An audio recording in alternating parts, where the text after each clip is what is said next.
ఒక మనిషి చిన్నప్పట్నుంచి అంతగా దెబ్బలు తింటూ పెరిగితే అతనికి భయమనే మాటే ఉండదు. ఇది అలాంటి ఒక బండరాముడు కథ. మా అమ్మనాన్నలు ఎంతో ప్రేమగా నాకు శ్రీరామచంద్రమూర్తి అని పేరు పెట్టారు. కాని ఆ పేరు అంత పెద్దగా ఉండటంతో అది కాస్త రాముడుగా మారిపోయింది. అయితే ఊర్లో వాళ్లు మాత్రం అక్కడే ఆగలేదు. బండరాముడు, ముద్దురాముడు, పిచ్చిరాముడు ఇలా ఎన్నో పేర్లు పెట్టారు. వాటిలో నాకు మాత్రం బండరాముడు అనే పేరే బాగా నచ్చింది. మా నాన్న అక్షరాభ్యాసం చేయించినా నాకు పుస్తకం అంటే భయం కాదు, కాని పుస్తకం ఎలా పట్టుకోవాలో కూడా తెలియదు. నేను పుస్తకం పట్టుకుంటే అది తలకిందులుగానే ఉండేది.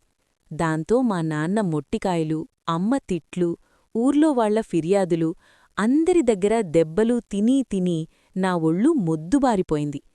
అలా నేను దేనికీ భయపడని బండరామురు అయ్యాను. చదువు రావడంలేదని మా నాన్న నన్ను బడిలో చేర్పించారు. ఆ క్లాసులో అందరికంటే పొడువుగా, వయసులో పెద్దవాడిని నేనే. మా మాస్టారు పేరు రమణయ్యగారు. ఆయన చాలా వేగంగా నడుస్తారు. అందుకే పిల్లలు ఆయనకు మాయలేడి అని పేరు పెట్టారు. ఒకరోజు సాయంత్రం మాస్టారు ఏదైనా కథ చెప్పండి అన్నారు. పక్కనున్న పిల్లాడు మాయలేడి కథ అడుగు అని చెప్పాడు. అమాయకంగా నేను అదే అడిగాను. అంతే, మాస్టారికి కోపం వచ్చి నన్ను విపరీతంగా కొట్టారు. మరుసట్రోజు మాస్టారు ఒక అర్ధణా ఇచ్చి నస్యం తీసుకురమ్మన్నారు. దారిలో ఒక గారడివాడి విన్యాసాలు చూస్తూ కొంతసేపు ఆలస్యమైంది. దుకాణానికి వెళ్ళి నస్యం తీసుకుని వచ్చి మాస్టారు టేబుల్ మీద పెట్టాను. మాస్టారు డబ్బీ తెరవగానే అందులోంచి ఒక తేలు బయటకొచ్చింది.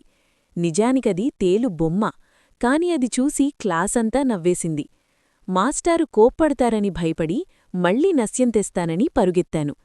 దుకాణదారుడు నన్ను షాపు తుడిపించుకుని ఆఖరికి నస్యం ఇచ్చి పంపాడు. ఆ రోజు ఎలాగోలాగా దెబ్బలనుంచి తప్పించుకున్నందుకు సంతోషంగా ఇంటికి వెళ్లాను. అది అంతా దేవుడి అనుగ్రహం అనుకుని మన బండరాముడు మరో రోజు దెబ్బలకు సిద్ధమయ్యాడు.